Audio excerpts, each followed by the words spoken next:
parks and all the different neighborhoods. And I drove past Smith Park. I didn't know anything about it. But as we drove past it, all of a sudden the Holy Ghost started moving in that car. Another brother was with me. He was driving the vehicle. I started weeping and crying. I started speaking in tongues. And I said, bro, I don't know why, but this is the place. This is the part where God called us to. So y'all, I'm just pumped. You know what I mean? I'm crazy anyway. I go back to church. That was Wednesday night. I go back and I'm fired up. I know it's Wednesday night. Bless God. But I've come to take church. We're going to Smith Park. And when I said Smith Park, there was an audible gasp in the audience. I was like, what's wrong with you people? Did you hear what I said? We're going to Smith Park. And I had somebody come up to me after service and say, Pastor, did you happen to Google Smith Park at all? No, why? He said, you might want to go home and just Google that before you make up your mind. I went home and I Googled Smith Park. It is absolutely one of the most dangerous parks, not just in Toledo, not just in Northwest Ohio, but one of the most dangerous parks in all of Ohio. There's a gang called the Smith Park Mafia. They got rap songs and everything. There's murders there almost on a daily basis. I mean, it is one of the roughest neighborhoods on the planet. And here I'm preaching to a church full of white folks. Saying we're going down to a, come on somebody, to a neighborhood where there's gangs and there's violence and there's all this stuff going on, and you're scared to death. And I said, listen, we may not seem like much, but in the hands of the Master, in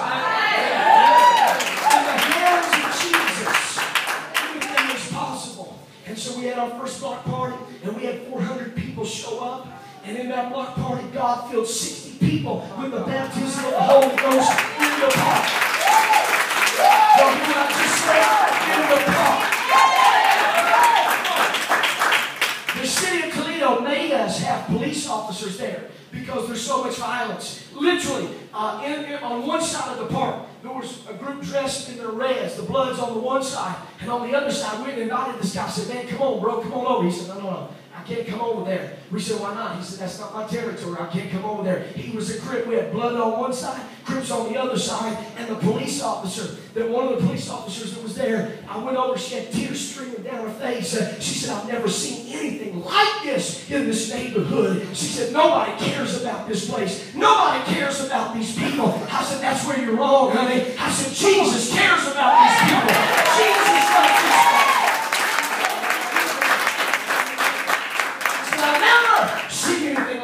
She said, whatever you need, you call me and let me know, and I'll help you out any way that I can. I said, well, as a matter of fact, we're going to do another block party in August. We're going to give away backpacks and school supplies. I don't know how we're going to do it, but we're just going to give it away. And so we went to the next block party in August. Do you know we had almost 1,100 people show up in that block party? We didn't have one single problem. There wasn't one fight. There wasn't one argument. There wasn't one thing. And in that block party, God filled over 100 people with the baptism of the Holy Ghost. You want to know why? Because Jesus was moved with compassion on a group of people that were starving to death. And so God started moving on me. And I said, God, we can't just leave these people. We got to do something. And so in August 18th of last year, we started our second campus. I don't have any help. I don't have any ministerial help. Church of 400, I don't have any ministerial help. I preach, do all the administrative, do everything. I'm worn out, I'm tired. I get weary. But on Sunday afternoons, every Sunday afternoon, we go down to the Frederick Douglass Center and we set up chairs and we put up speakers and we have a little service down there. And do you know, just this year, God has filled over 40 people with the baptism of the Holy Ghost on our Smith Park campus. I said, Jesus, I believe Jesus asked me, how are we going to feed these folks? And I said, Jesus, I don't know, but you know the answer. You've already got a plan for revival here. Just trying to tell us, ladies and gentlemen, we got to get our eyes focused on the right stuff. Last year, how many know the blessing of God? Last year we gave away complete Thanksgiving meals at Thanksgiving. I mean, we gave away complete meals. Turkey, mashed potatoes, do mashed potatoes, green beans, pumpkin pie. We did the whole thing. And we gave away about 150 of those Thanksgiving meals. So this year we're going to do it again. We said, you know what, we got to up this thing a little bit. We got to up our game because, God, we want to be a blessing to our community. We're going to do 300. We're going to aim high. We're going to do 300. So I get a phone call from ABC 13 News. And they said, we hear you guys are going to feed the hungry at Thanksgiving. Can you tell me a little about it? So I told this lady about it. She said, let me ask you a question. Would you mind being on the morning show? I'm like, well, I got a face for radio, but I'll do television. It's all good. She said, well, the morning show starts at 5:30. I'm like, Jesus have mercy. I'll get up at 5:30 for nobody. But for this, I will. So I thought I'm going to this deal and they're going to do a little interview with me and they're going to show whatever. So I get there and I said, you know, what's the plan? We'll do this little spot, this little interview, and then we'll go home. She said, no, you don't understand. She said, you're going to be on the morning show from 5:30 to 8 o'clock in the morning. Oh yeah, I'm about to become a TV star, y'all. Go down. A new career coming on. So from 5:30 to 8 o'clock every half hour, they go to a live feed at First Apostolic Church with Pastor Kris Dillingham. Even if they spelled my name wrong, suckers, they got to get that right. So they do this interview at 7:30. At 7:30, the lady doing the interview puts it on Facebook, puts a little clip of it. All of a sudden, between 7:30 and 8 o'clock, they got 5,000 hits on Facebook. Hundreds of comments, and she looked at me, she said, y'all are in trouble. I said, what do you mean we're in trouble? She said, I have never seen anything like this ever. She said, that is the most hits we've ever had. Not just in a half hour, but in the entire morning show. That's the most hits we've ever had on our Facebook page. She said, y'all are in trouble. You better get ready. Immediately that morning, phones started blowing up. We started getting phone calls. We said, man, we better get ready. So we rented buses, school buses, and had drivers. And so we had all these drivers show up. And I got to the church. We knew we needed to get there early. Got to the church at 7 o'clock in the morning. Church started at 10 o'clock. I got there at 7 o'clock in the morning. It was misting. It was kind of raining outside. And they were lined up at the front door, down the driveway, all the way to the back, standing in line. And I drove up.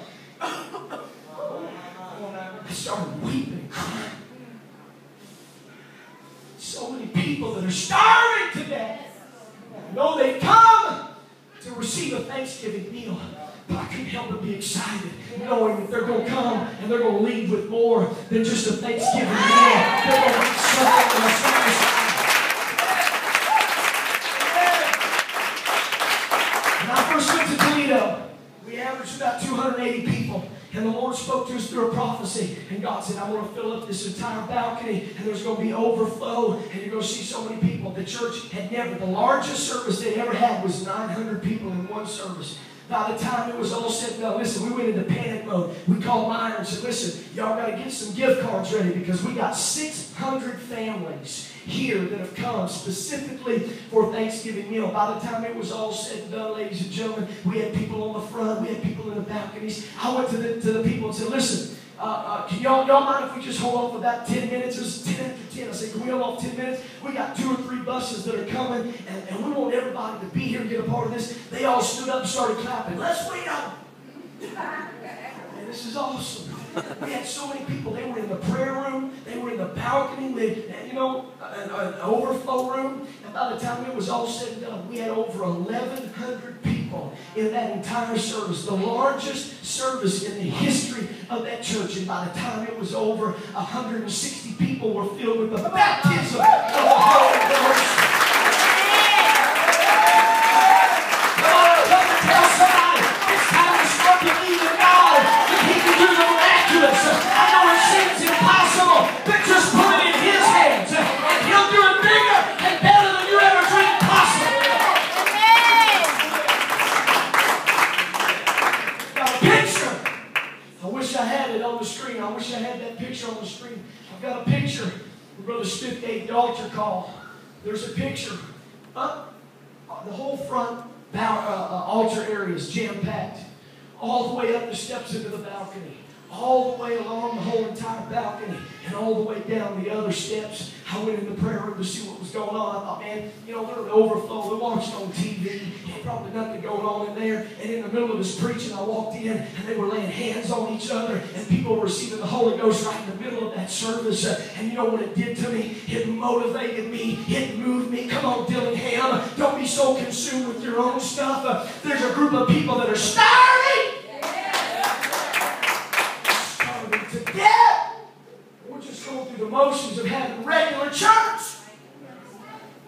Jesus is being moved with compassion. Well, he's asking tonight. I know it may not seem like much, but I put some stuff in your hands. You're saying, well, how can we reach? How many people in Tidewater? 2 million. How many in Virginia Beach? 500,000. The exact same size as Toledo Metro. 500,000. We look at it and say, God, there's no way that we can reach everybody. But God is saying, just bring me what you have. And you just put it in my hands. And you become a part of the miracle. And you become a part of feeding those that are starving to death, and watch God begin to multiply and multiply and multiply and multiply. But God is so intimidating, but God is saying, listen, I know what I'm getting ready to do. I believe Jesus is sitting to tell new life. He knows what he's getting ready to do. And he's calling every person in this place. It's time to stop being so inwardly focused.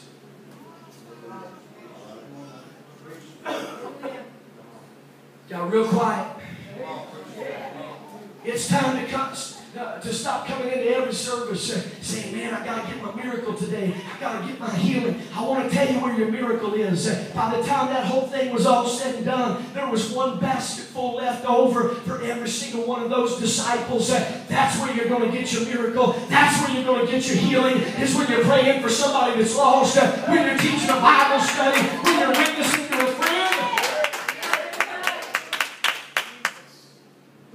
Some of you were born and living for God is because you've forgotten what it's all about. It's about reaching the lost. It's about reaching the people. I'm telling you, there are Sunday afternoons, Bishop. I'm tired of preaching my guts out on Sunday morning. And I think, God, I really could use a nap. We got church tonight. I could go home and sleep. But I just start thinking about those hungry people down at Smith Park. I think about Charlotte. I think about Veronica. Dear God, I think about Veronica. She had no vehicle, was this close to being homeless, and had kids and a family. She was this close to being homeless. And she came to our first block party. God filled her with the baptism of the Holy Ghost. And she just put on our Facebook wall this week, I want to tell you how much I love FAC Smith Park campus. It absolutely saved my life. Ladies and gentlemen, that's what it's all about.